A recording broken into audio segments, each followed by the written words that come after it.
अस्पताल के अंधेरे कमरे के भीतर देवराज की सांसें धीमी पड़ रही थी। उनकी आंखों में अधूरी बेचैनी और किसी छुपे हुए बोझ की थकान साफ झलक रही थी। अपने अंतिम क्षणों में देवराज ने राघव का हाथ कसकर पकड़ा और लगभग फुसफुसाते हुए कहा, मेरी अंतिम इच्छा पूरी करना।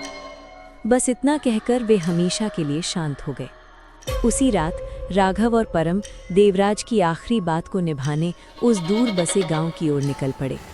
रास्ते सुनसान थे, हवा में अजीब सी ठंडक और बादल आसमान को ढंक रहे थे। गांव की सीमा में पहुंचते ही दोनों की चाल धीमी हो गई। टूटी हुई गलियां, बुझते दियों की रोशनी और चारों ओर पसरा हुआ एक अनजाना सन्नाटा। उसी सन्नाटे में परछाई से एक आदमी उभरा, श्यामल राव, डरा सहमा पर बेहद सरल, मानो वो खुद भी किसी अदृश्य भय के बीच जी रहा हो। उसने धीमी कांपती आवाज में चेतावनी दी, 8 बजे के बाद घर से बाहर मत निकलना। उसके शब्दों ने रात की हवा को और भारी कर दिया। तभी वहां आई रागिनी, शांत, आत्मविश्वासी और स्वभाव से दयालु। उसने बिना किसी हिचक के राघव और परम को राघव के पिता के घर चलने का इशारा किया। घर पहुंचकर रागिनी ने जल्दी से सफाई की, दिया ठीक किया, मिट्टी और धूल झाड़ी। फिर दोनों यात्रियों के लिए साधारण लेकिन गर्म खाना परोसा। राघव और परम चुपचाप खाने लगे।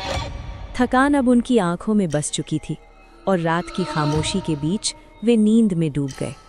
लेकिन रात अभी खत्म नहीं हुई थी। अचानक दूर कहीं से एक हल्की सी आहट उठी, जैसे पत्तों पर किसी के कदम पड़े हों या कोई परछाई उनकी झोपड़ी के बाहर से गुजर रही हो। इस अजीब आवाज ने राघव की नींद झटके से तोड़ दी। राघव शांत सांसों के बीच उठकर बैठ गया और वो आवाज मानो कोई जंगल की तरफ जाते पुराने रास्ते पर धीरे धीरे चल रहा हो। अजीब बेचैनी और जिज्ञासा के मिश्रण में राघव चुपचाप घर के बाहर निकला। थोड़ी दूर पर वही आवाज फिर सुनाई दी, धीमी, सरसराती, रहस्यमयी। उसने उसका पीछा किया और अकेला ही अंधेरे जंगल की ओर बढ़ गया। जंगल में पहुंचते ही पेड़ों के बीच चांदनी अजीब सी परछाइयां बना रही थी। हवा में एक अनजान कंपन था और अचानक इसी रहस्यमयी अंधकार में पहली बार प्रकट हुई श्रृंगिका, अलौकिक, सुंदर और असंभव रूप से रहस्यमयी।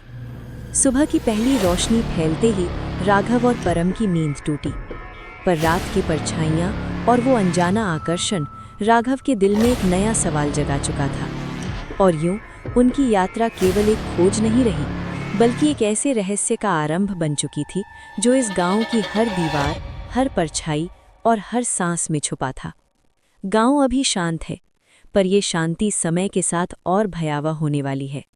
और इसी सन्नाटे में एपिसोड 2 की कहानी शुरू होगी। ज़ायन तारा की इस अंधेरी कहानी के लिए शुक्रिया। अगर तुम्हें ये धड़कन पसंद आई हो तो लाइक करना मत भूलना। और अगर तुम मेरे अगले अंधेरे राज सुनना चाहते हो तो चैनल को सब्सक्राइब कर लो।